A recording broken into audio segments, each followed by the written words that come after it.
Bonjour à toutes, bonjour à tous. Nous sommes le 18 juin 2019. Comme vous le voyez, je suis de retour à la maison. J'ai passé 3 semaines chez ma maman à l'aider, à la soigner, à la soutenir, à lui apprendre des choses en ce qui concerne l'informatique ou la téléphonie. D'ailleurs, je la trouve assez formidable parce qu'à 81 ans, faire de l'informatique et du téléphone mobile, c'est assez remarquable.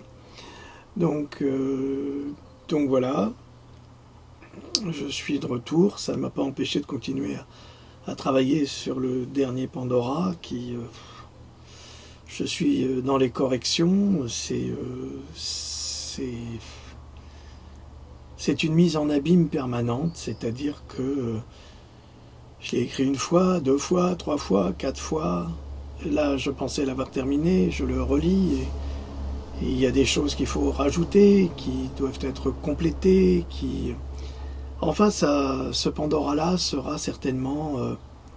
il fera date, parce qu'il va résumer presque 10 ans de recherche sur la vaccination, avec des exemples très précis, des références tout aussi précises, dans un langage accessible à chacun et à tous. Ça va se lire comme un roman, et en même temps, ça va être de la science, de la vraie science.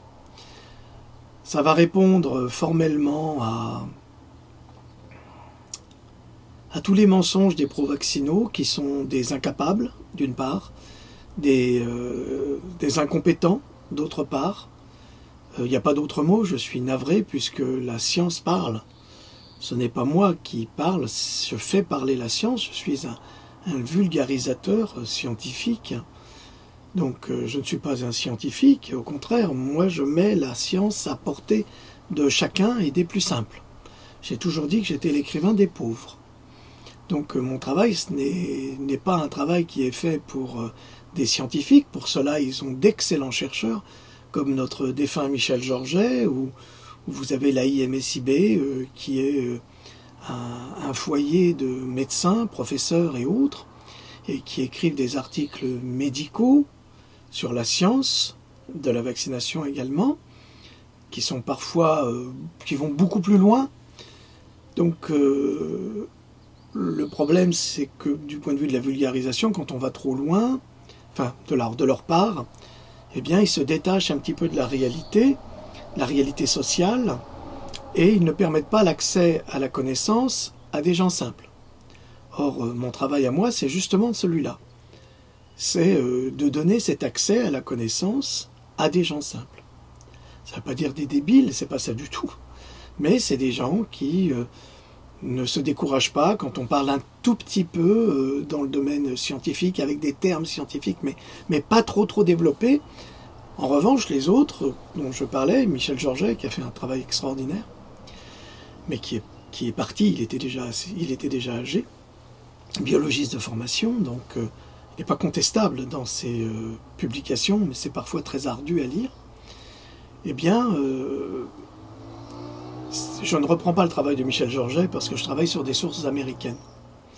Mais je connais ce travail-là, donc ça ne veut pas dire que je ne le connais pas. Mais ce que j'essaye de faire, moi, c'est justement de vous permettre d'accéder à cette connaissance en vous la racontant. Et en vous donnant les sources, bien évidemment, précises de ses origines, et vous permettre d'ailleurs d'expliquer pourquoi nous sommes dans cette situation aujourd'hui, pourquoi les vaccinés sont plus dangereux que les non-vaccinés, pourquoi on impose la vaccination d'une façon coercitive ou de coercition, en violant le code de Nuremberg et la Convention de Genève, et en vous donnant parfois des solutions, comme je l'ai fait dans les précédents Pandora, surtout les derniers, pour vous aider à vous en sortir une fois que vous avez été vacciné. Je donnerai des solutions sur l'hépatite B dans le prochain Pandora, des solutions scientifiques qui ont été élaborées par des médecins et qui fonctionnent, mais qui sont difficiles. Parce que s'il est facile d'handicaper un individu à travers un vaccin en quelques minutes, ou en quelques semaines, parce que l'action du vaccin dure plusieurs semaines, voire plusieurs mois, ou années, eh bien il est beaucoup plus difficile de soigner un patient qui a lui-même été handicapé. Les gens croient, oui, je vais me faire vacciner, puis après j'irai demander à Jean Droc la solution. Surtout ne faites pas ça, évitez d'abord la vaccination, informez-vous sur le pourquoi du comment, et surtout imaginez que pour se guérir d'une sclérose en plaques, comme Régénère Belgique, hein, qui soigne des gens avec efficacité, il a quand même mis 6 ans. 6 ans à la suite d'un vaccin.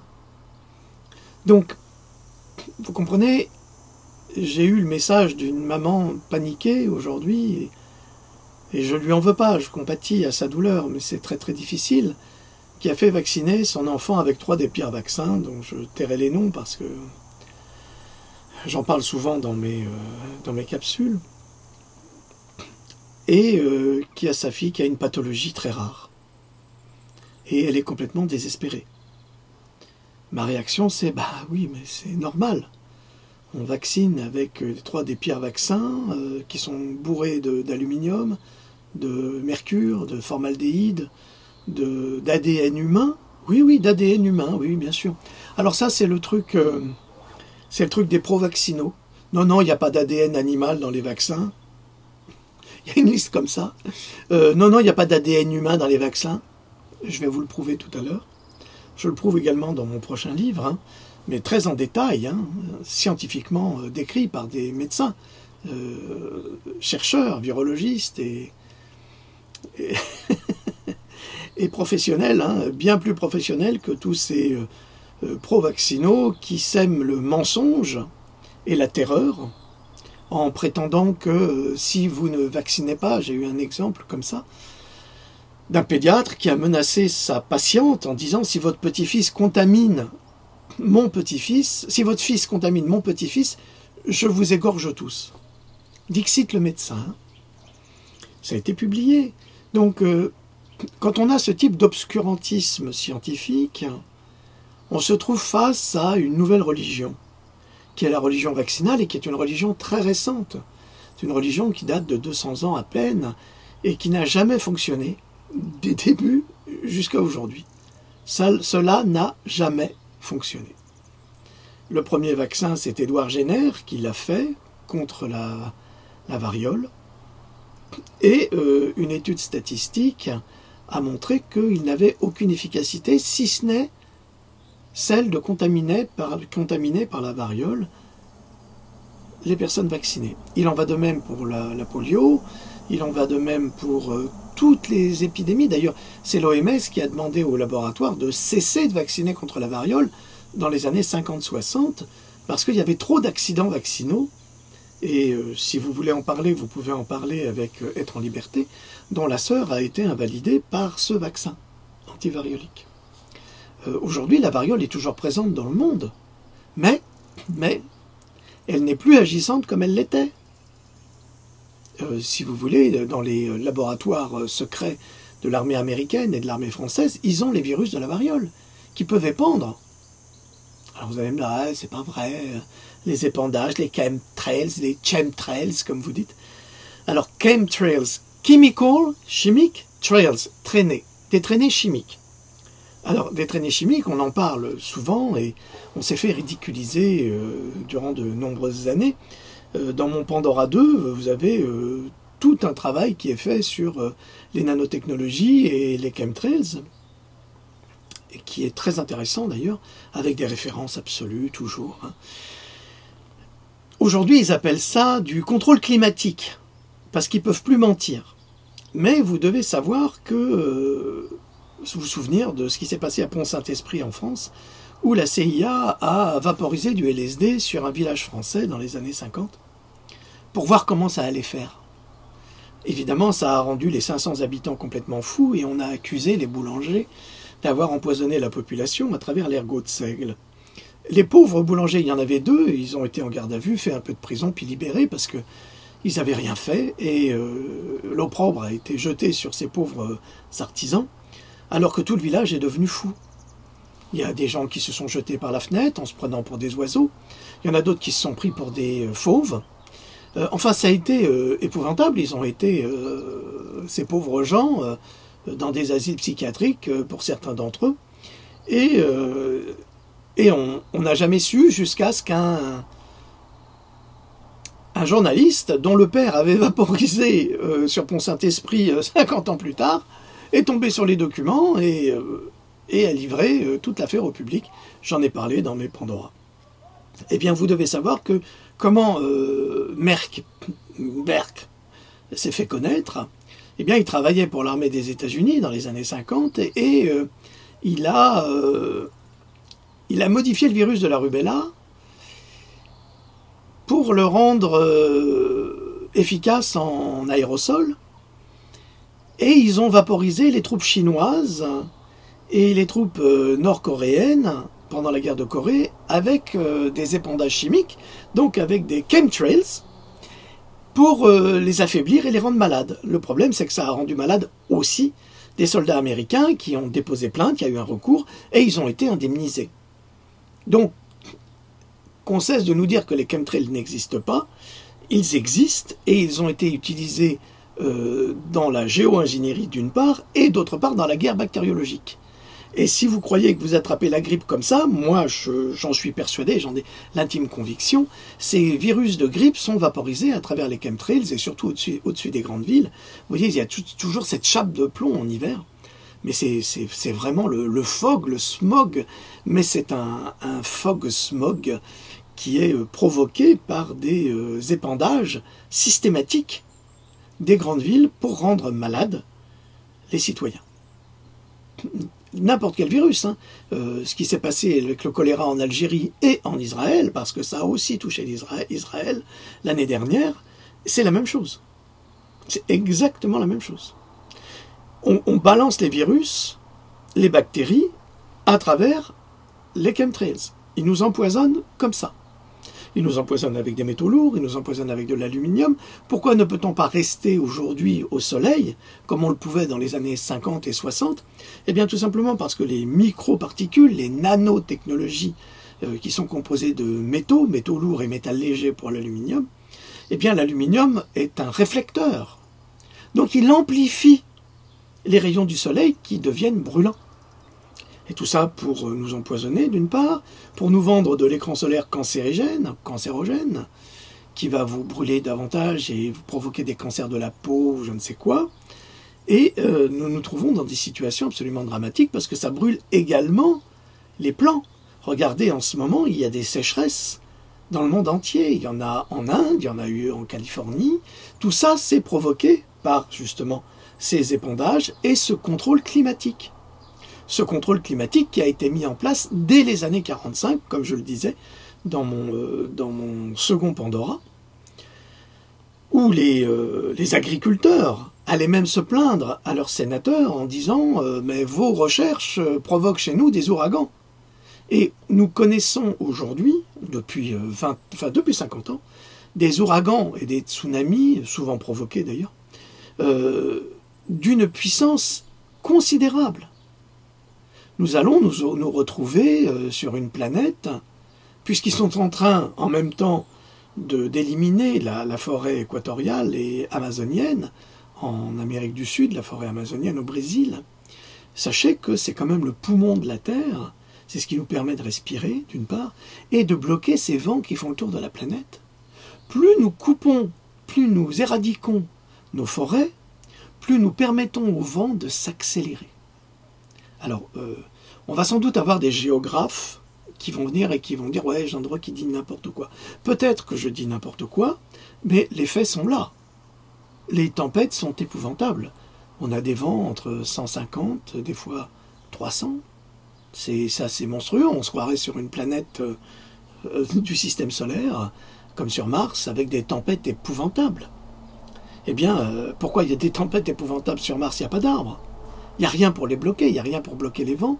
Donc ça prend en puissance, et puis ça devient... Alors évidemment, on ne sait pas si c'est habité. Moi, je pense que c'est habité en sous-sol, depuis très longtemps, comme la Lune. Excusez-moi, je bois un petit coup parce qu'il fait très chaud. Donc on nous empoisonne par les vaccins, on nous empoisonne par les nanotechnologies, On nous empoisonne en détruisant notre biotope.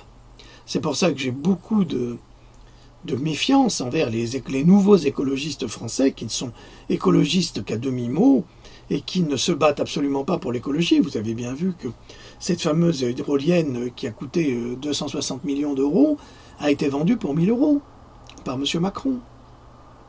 Donc tout cela devient absolument catastrophique et nous sommes dans une ère de véritable extermination du vivant, mais de tout le vivant. Hein. Les oiseaux meurent de faim. Nous sommes au début de l'été. Les oiseaux meurent de faim.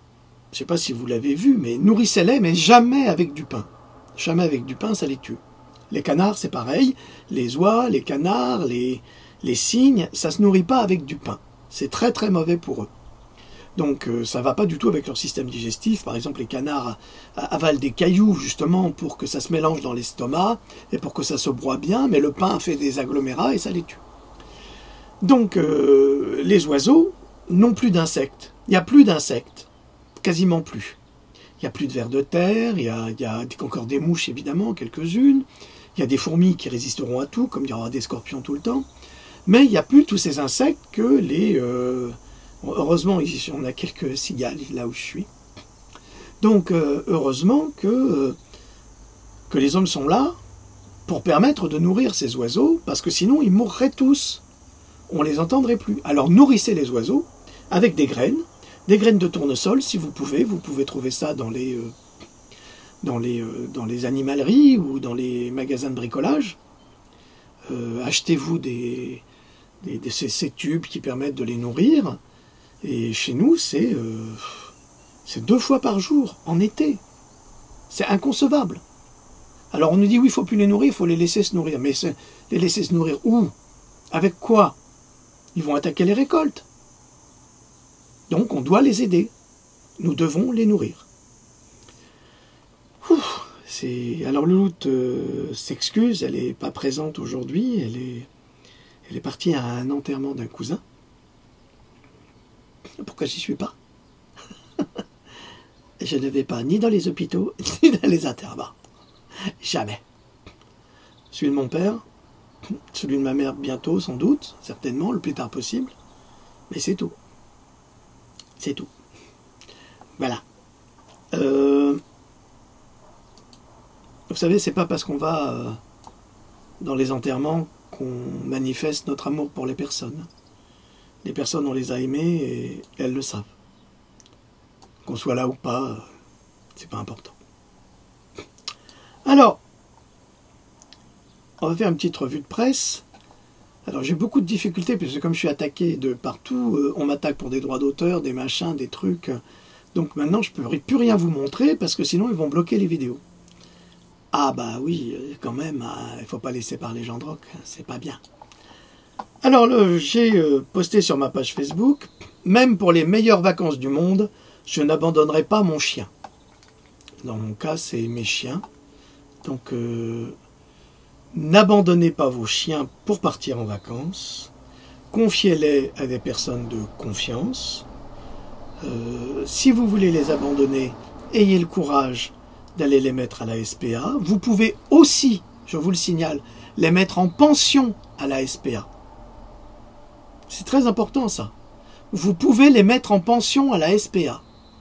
Ça veut dire que vous les y laissez une semaine, 15 jours, puis vous venez les reprendre. Normalement. Et puis vous payez l'entretien un minimum, ce qui est normal. Donc, mais ne les laissez pas trop longtemps, ne partez pas trop longtemps. Parce que les chiens abandonnés, c'est comme des enfants. Hein. Si vous abandonnez un enfant, c'est le désespoir absolu. Et bien pour les animaux, c'est exactement la même chose. Vous êtes sa famille. Vous êtes son clan. On n'abandonne pas un membre de son clan. Chez les Américains, chez les Navy Seals, entre autres, mais sans doute dans les autres corps d'armée, on n'abandonne pas un camarade. Jamais. Eh bien c'est pareil. On n'abandonne pas son chien, son chat, son oiseau, son perroquet, n'importe quoi. On n'abandonne pas. Bon. J'ai fait ma BA. Alors,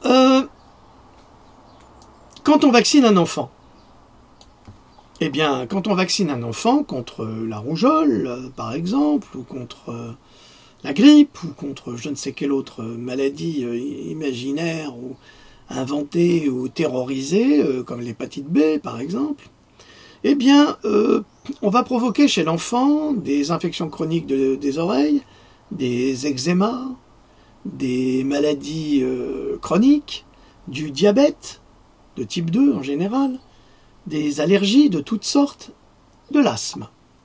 Il faut que vous le sachiez. Alors, toujours en ce qui concerne les vaccins, parce qu'après on parlera un petit peu des gilets jaunes. Alors attendez, j'y viens parce que là c'est un petit peu le désordre dans ce que j'ai déposé, parce qu'il y a beaucoup de choses à dire aujourd'hui qui sont très très importantes. Alors, les vaccins. Alors voilà. Le fait que l'ADN fœtal humain soit utilisé dans les vaccins est un fait irréfutable. Alors, je ne sais pas si vous vous souvenez, j'avais fait une interview il y a quelques années avec Farida Belhoul concernant mon livre Pandora 1 qui sortait où je donnais la recette des vaccins. Et elle découvrait qu'il y avait de l'ADN animal, des reins de singe, de chiens, de porc. Il y avait plein de choses comme ça, la graisse de porc d'ailleurs. Et quand on avait fait cette vidéo, ensuite elle avait été attaquée par le journal Le Monde, qui l'attaquait dans l'article, et puis à la fin de l'article, en fait, il lui donnait raison. Pour dire le niveau des journalistes du monde. Excusez-moi. Hein. Moi, ils ne m'ont pas attaqué. C'est drôle, parce que moi, j'avais tous les éléments. Bon, ça n'a pas été plus loin, hein, c'était juste pour la faire taire, et moi par la même occasion. Donc, je l'ai dit dans les 3 derniers Pandora, qu'il y avait de l'ADN humain dans les vaccins. On dit que c'est pas vrai, mais là, je répète, le fait que l'ADN fœtal humain soit utilisé dans les vaccins est un fait irréfutable. Pendant des années, beaucoup de gens ont dit qu'il s'agissait d'un mensonge ou d'une rumeur sur Internet.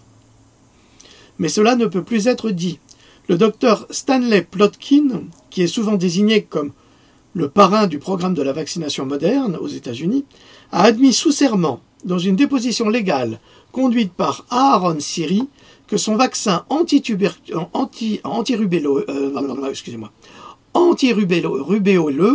entre autres, c'est contre la rubéole, avait été créé à partir d'une lignée cellulaire provenant de fœtus humains avortés. Donc, vous pouvez regarder le docteur Plotkin admettre cela sous serment dans le lien suivant. Vous taperez sur YouTube Dr Stanley Human Inform.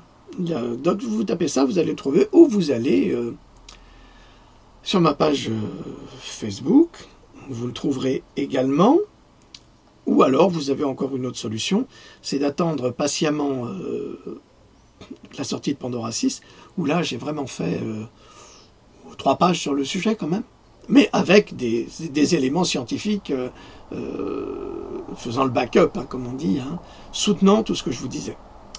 Alors, sachez qu'avec le HPV ou le Gardasil, des adolescents ont été diagnostiqués avec de multiples scléroses suite à cette vaccination. Un article évidemment américain dans collectiveevolution.com. Alors, lavoixdunord.fr a publié, ça c'est pas la vaccination mais c'est pour la santé quand même, des briques de lait, j'aime le lait d'ici, contaminées par du détergent. Alors déjà que le lait, c'est un aliment hyper inflammatoire et allergogène. Alors si maintenant il rajoute des détergents, mais qu'est-ce que vous voulez? Qu'est-ce que vous voulez qu'on dise? Qu'est-ce que vous voulez qu'on fasse? Si là, il ne nous empoisonne pas, je ne sais pas. Alors là, breaking news, hein, une télé américaine a publié, c'est la séquence humour hein, quand même, Iranian passport found. Alors on a trouvé, étrangement, un passeport iranien, sans doute qui flottait dans l'eau, à propos des supertankers qui ont été torpillés. Un passeport iranien. Je crois que ça me rappelle le passeport des frères Kouachi. Ils avaient aussi oublié leur passeport. Alors, la recette du passeport, messieurs de la CIA, bon, je sais, comme le disait Goebbels, plus le mensonge est gros, après l'incendie du Reichstag, hein, plus le mensonge est gros, mieux il passe. Je pense qu'on a été rodé avec les armes de destruction massive en Irak. Et puis d'ailleurs, je vous rappellerai que lorsque l'Amérique est entrée en guerre contre la Corée du Nord dans les années 50, c'était exactement la même chose. Ils ont prétendu qu'un de leurs navires avait été torpillé par la Corée du Nord et la Chine. Alors ils ont fait la guerre. C'est les mêmes recettes. Ça, là j'ai un truc qui est intéressant. Ils ont menti à propos du Lusitania pour déclencher la Première Guerre mondiale. Ils ont menti à propos du golfe du Tonkin pour déclencher la guerre du Vietnam aussi. Ils ont menti à propos des armes de destruction massive de Saddam pour déclencher la guerre en Irak. Et ils ont menti sous serment, hein. À propos des attaques chimiques pour continuer à bombarder la Syrie. Et là, ils disent, est-ce qu'ils s'attendent réellement à ce que nous retombions dans le même piège, mais cette fois-ci avec l'Iran? Vraiment, soyons sérieux. Alors, toujours dans le domaine des vaccins, à propos de la rougeole, alors vous allez me dire, mais qu'est-ce qu'il boit? Alors, du jus de citron avec du persil.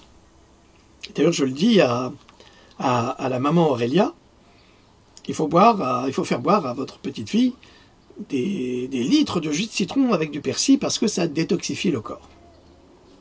Elle comprendra. Je la salue et je salue son courage. Et je l'accompagne dans son désespoir parce que c'est désespérant. Alors, la rougeole. La rougeole, j'ai tout un bouquin, c'est Pandora 6, sur la rougeole, la rubéole, les oreillons, le laboratoire Merck. Tout est déjà publié aux États-Unis. Je ne fais que des synthèses, sauf qu'en France, on ne dit rien. En France, c'est la chape de plomb. Tout va bien dans le meilleur des mondes, les vaccins sont formidables, tout le monde est content, tout le monde est heureux, on est de bonne humeur, tout le monde va bien. Eh bien, déjà pour éviter d'attraper la rougeole, vous devez supplémenter vos enfants avec de la vitamine A. A, oui, et de la vitamine C, en grosse quantité. Donc, si vos enfants sont supplémentés, ils ne vont pas développer la rougeole, ou même s'ils la développent, ils la développeront de façon atténuée et ils en guériront très très rapidement. Évidemment, lorsque l'enfant est soutenu par le lait maternel, c'est encore mieux, et lorsqu'il est sorti par les voies naturelles, hein, donc par l'utérus, et non pas par césarienne, il bénéficie de toute une gamme de probiotiques qui sont la base de son système immunitaire. Les enfants qui sont nés par césarienne sont beaucoup plus fragiles que les autres. Et lorsqu'en plus ils ne sont pas nourris au sein, c'est encore pire. Alors évidemment, la politique de Nestlé et de tous ces producteurs de lait en poudre, c'est justement de prétendre, le plus possible, qu'il ne faut pas nourrir les enfants au sein, ça ne se fait pas. Ben écoutez, ça se fait depuis des milliards d'années, depuis que les animaux, les mammifères et même les marsupiaux sont sur la Terre. C'est sûr, hein, on ne sont pas des lézards. Mais depuis ces temps immémoriaux, on a toujours nourri au sein, à la mamelle, les animaux. Nous sommes issus du monde animal. Allez dire aux singes, à une maman gorille ou à une maman bonobo ou à quelconque petit singe, de ne pas nourrir son bébé au sein. Mais alors à quoi on va le nourrir? On va aller acheter du lait Nestlé ou du lait en poudre avec des os dégueulasses pour les faire mourir. Donc, le problème de la rougeole, qui n'est pas un problème, parce que c'est une maladie infantile, qui permet au système immunitaire de l'enfant de se protéger en tant qu'adulte, sachez que si vous avez développé une rougeole, vous pouvez vous protéger contre des cancers. Par exemple, pour la femme, le cancer du col utérin. Ah, je suis désolé, c'est pas moi qui le dis, ce sont des chercheurs américains qui ont fait ces publications et qui prouvent que la rougeole est une maladie nécessaire. Les oreillons, une maladie nécessaire. La rubéole, une maladie nécessaire. Alors la rougeole tue, oui c'est vrai, Ça, on entend des énormités comme ça de la part d'une ministre de la Santé qui est prétendument médecin et chercheuse. Ah oui, c'est vrai, la rougeole tue, mais combien? Sur 65 millions d'habitants, combien il y a de morts de la rougeole? En 10 ans, il a dû y en avoir 2. Des enfants, entre autres.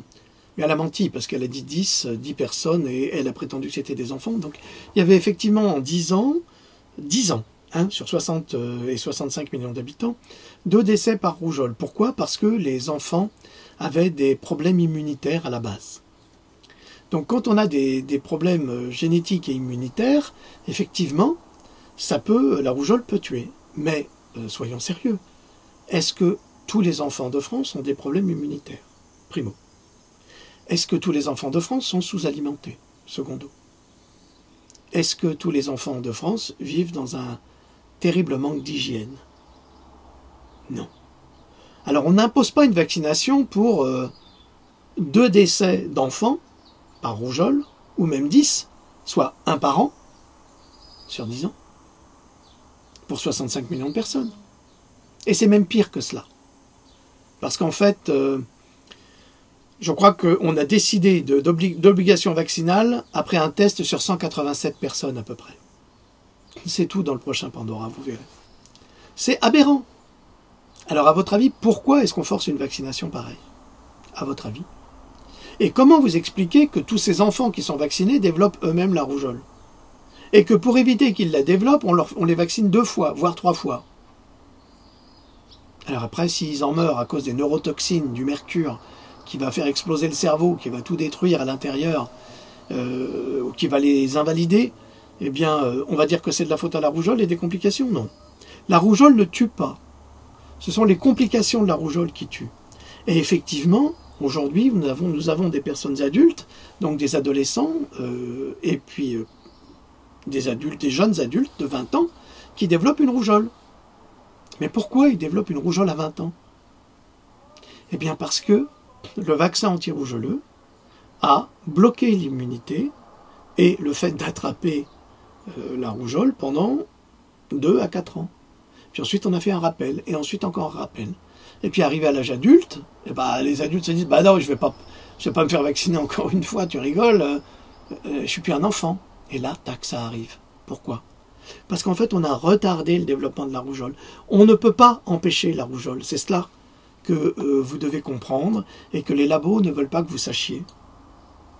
La rougeole est une maladie qui est endémique, oui, c'est vrai, mais nécessaire.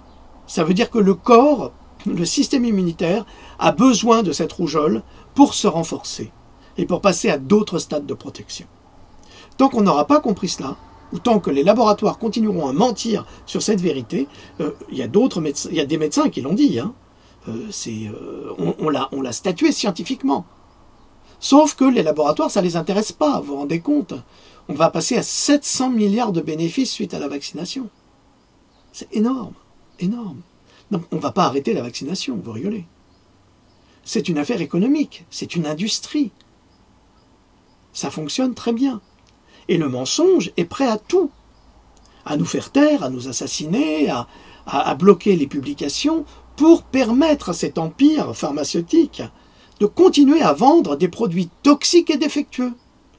Je vous rappelle quand même que le ROR est en procès depuis 9 ans. C'est-à-dire que 2 virologistes ont porté plainte contre le laboratoire Merck pour fraude. Donc on est en train d'injecter de force un vaccin frauduleux dans les enfants. Et on est en train d'accuser Merck également d'être responsable des épidémies d'oreillons aux États-Unis parce que le vaccin n'a pas été suffisamment efficace, alors que Merck avait garanti 96% d'efficacité, ce qui est malheureusement faux, puisque les faits parlent d'eux-mêmes. Aujourd'hui, nous avons des épidémies de varicelle. C'est vrai, c'est le cas. Pourquoi? À votre avis, pourquoi? Eh bien, parce que le nouveau vaccin ROR, qui vient de sortir, enfin, il y a 2 ans à peu près, a rajouté la varicelle. Or, aujourd'hui, les enfants vaccinés au ROR2, varicella, développent la varicelle. Mais si les enfants sont vaccinés avec le vaccin contre la varicelle, les parents et les grands-parents, eux, peuvent développer un zona. Terrible, hein? C'est terrible. C'est-à-dire que le vaccin va contaminer les adultes. Alors, à la télé, vous les voyez, oui, épidémie de varicelle. La varicelle, c'est pas une maladie très grave. Mais il se trouve que la varicelle vaccinale, c'est beaucoup plus grave parce que c'est très contagieux. La rougeole vaccinale n'a rien à voir avec la rougeole sauvage. Et c'est très contagieux. De sorte que même si quelqu'un a attrapé la rougeole sauvage et est immunisé par principe, il peut développer une rougeole vaccinale. Et des adultes maintenant sont contaminés avec la rougeole vaccinale, et c'est ce qu'il y a de pire. Pourquoi? Eh bien, tout simplement parce que quand vous avez 60 ans et que vous faites des complications par rapport à cette rougeole, eh bien, vous pouvez développer une pneumonie. Eh oui, vous développez une pneumonie, les antibiotiques sont de moins en moins efficaces, et on ne peut pas aider ces personnes. Et effectivement, elles vont mourir de la rougeole. Alors, comment est-ce qu'on peut savoir s'il s'agit d'une rougeole sauvage ou vaccinale? Eh bien, c'est très simple, il existe un test de génotypage qui... on fait une analyse de génotype et on peut prouver que la rougeole est soit vaccinale, soit sauvage. Et le plus souvent, dans ces problèmes de contamination et d'épidémie, il se trouve que par génotypage, on trouve que c'est la rougeole vaccinale qui a contaminé tout ce beau monde. Ça a été le cas de la fameuse épidémie de rougeole à Disneyland en 2015, où on a stigmatisé et accusé les non-vaccinés.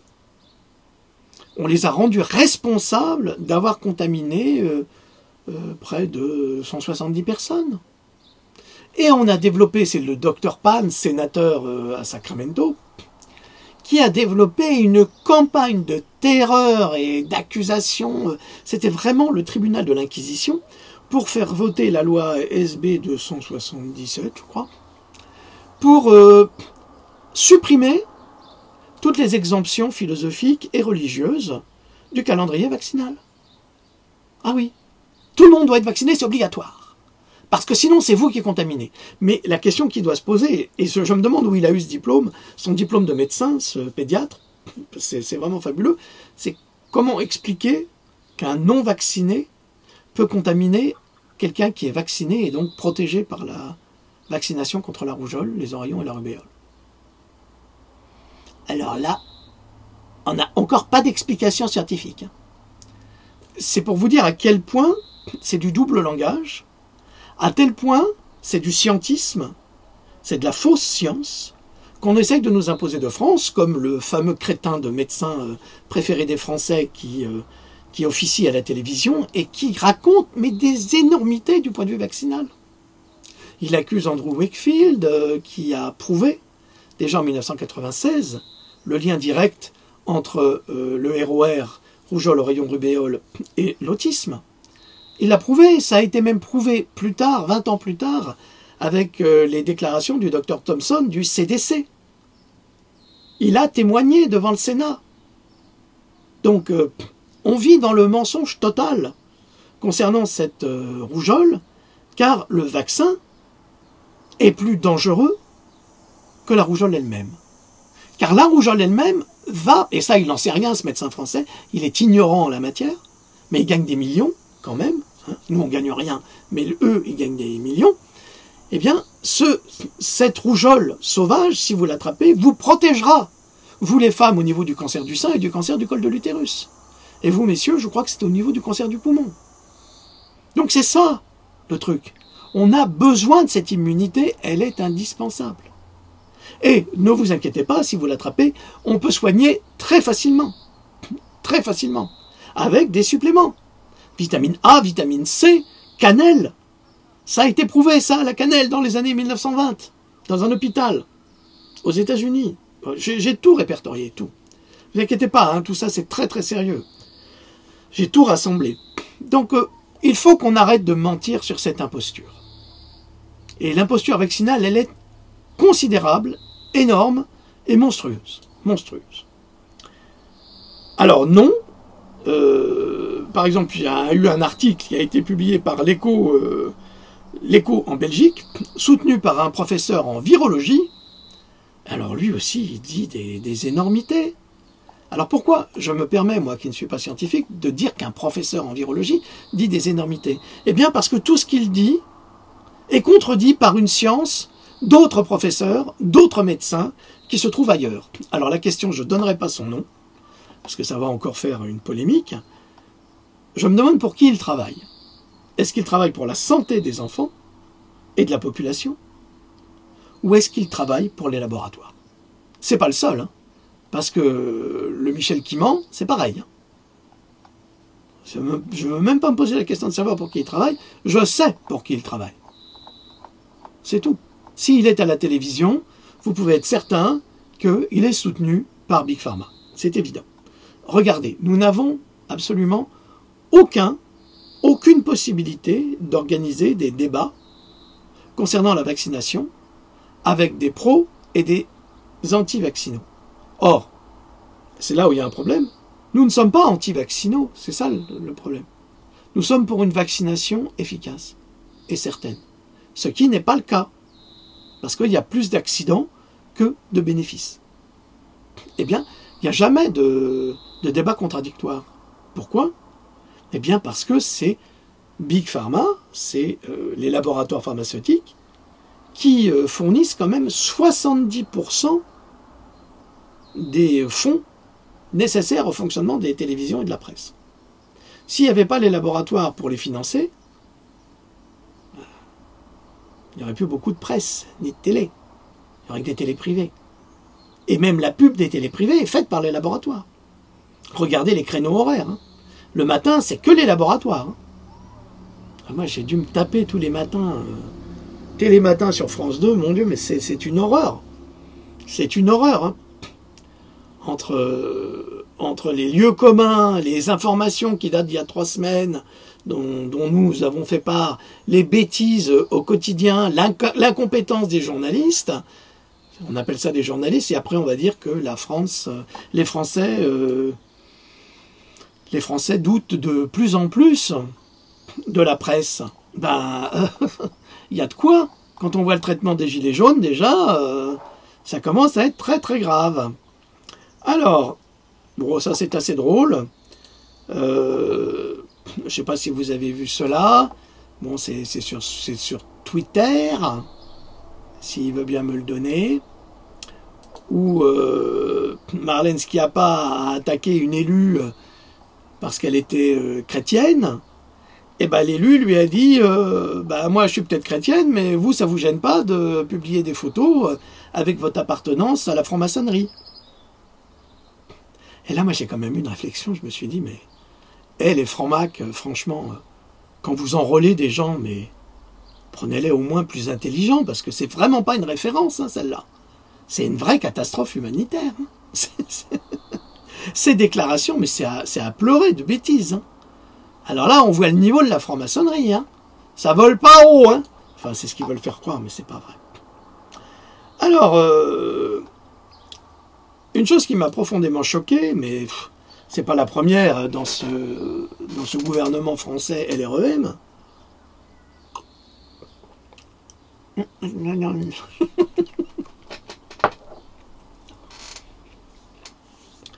Vous vous souvenez que lors cet hiver, le boxeur Christophe Dettinger, ou Dettinger, comme on dirait en Alsace, il était Christophe Dettinger, s'était trouvé sur un pont de Paris à se battre à main nue avec des CRS pour sauver une femme qui était matraquée par eux et qui était au sol. Bon, ça a fait une honte de la France, vous vous rendez compte, il ose taper contre des CRS à main nue, et eux, ils étaient en Robocop. C'était vraiment le monde à l'envers. Je sais qu'il n'y avait pas d'insectes, mais quand les mouches sont là, elles sont là. Donc ils ont fait une quête. Ils ont fait une quête sur Litchi, et qui a récolté quand même 130 000 €. Sauf qu'il ne les a jamais touchés.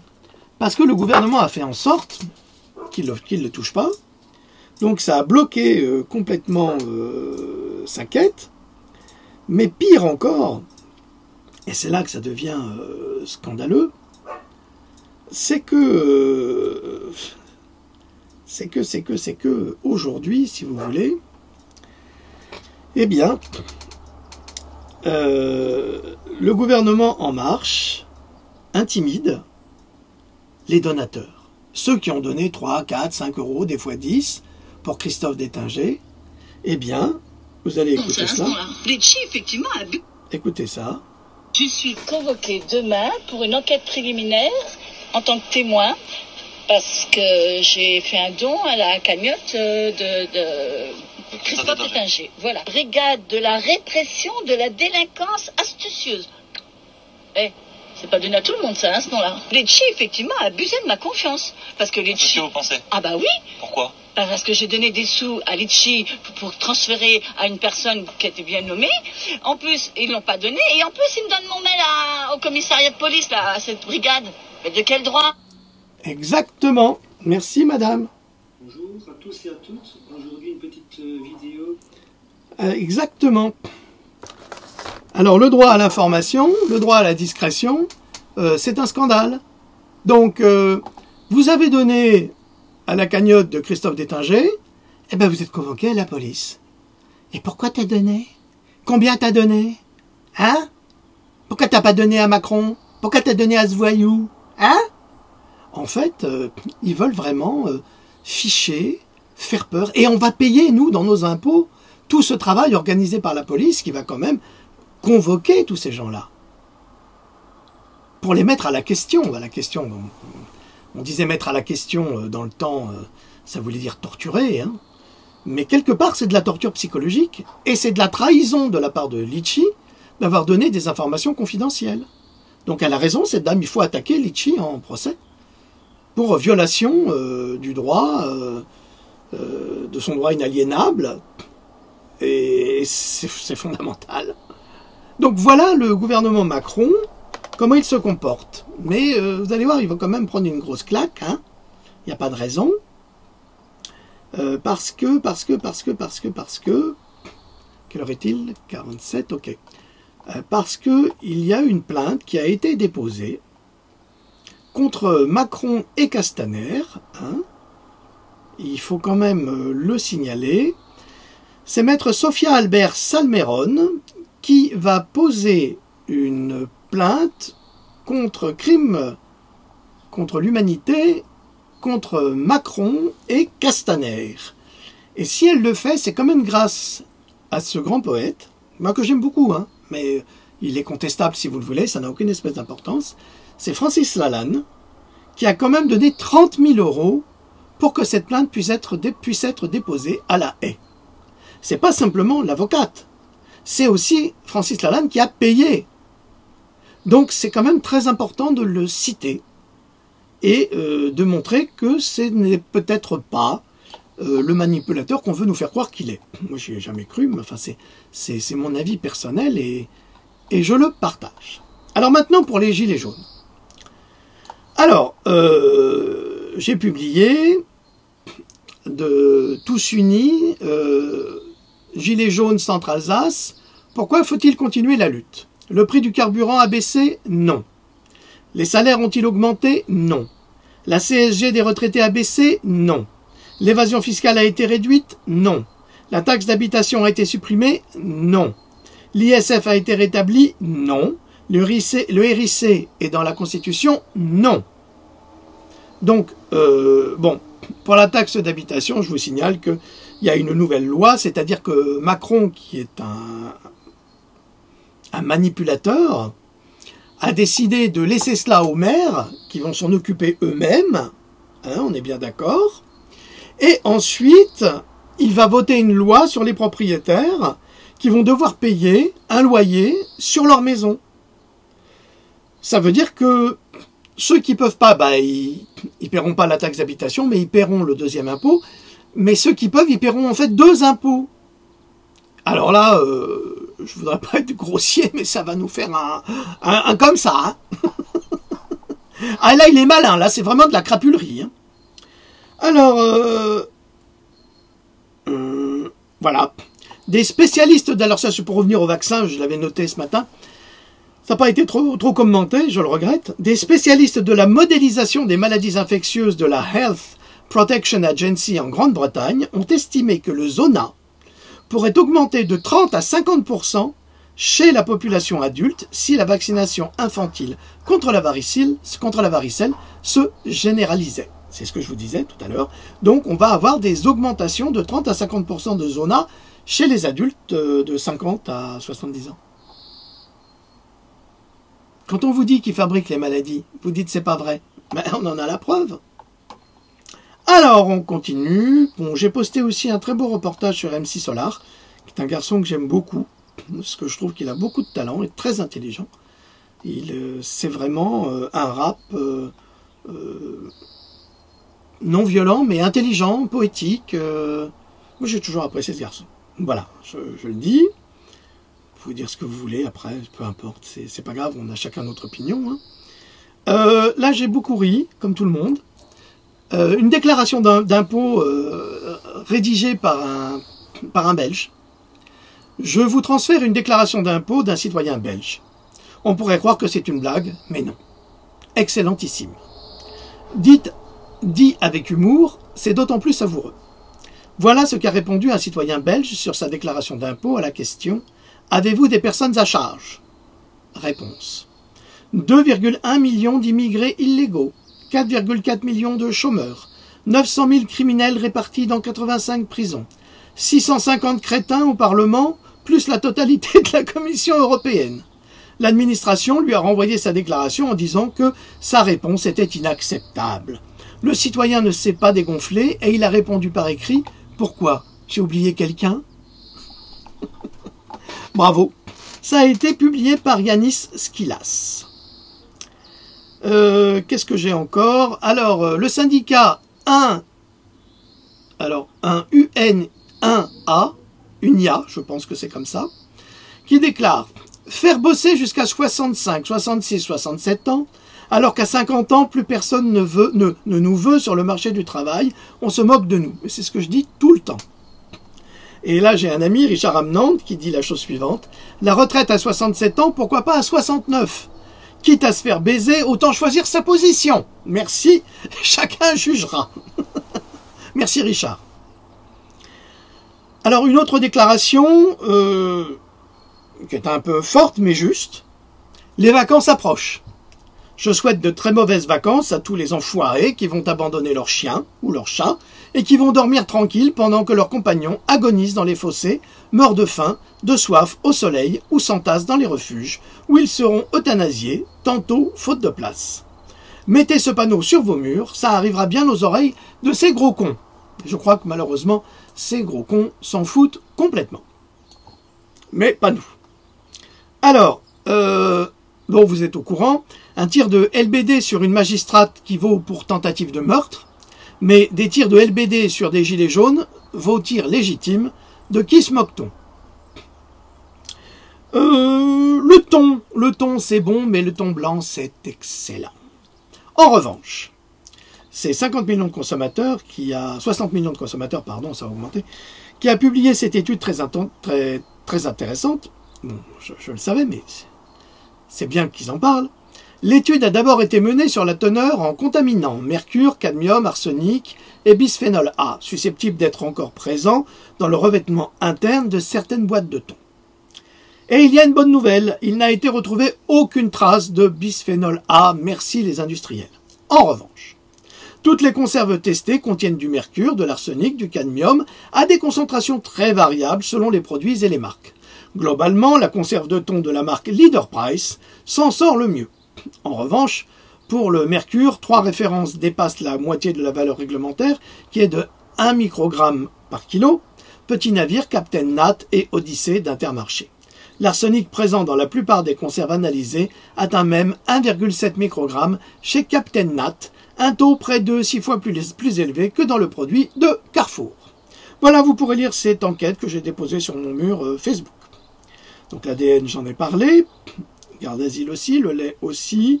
Là, j'ai un poster avec toutes les personnes handicapées par les flashballs, c'est monstrueux. par les LBD 40.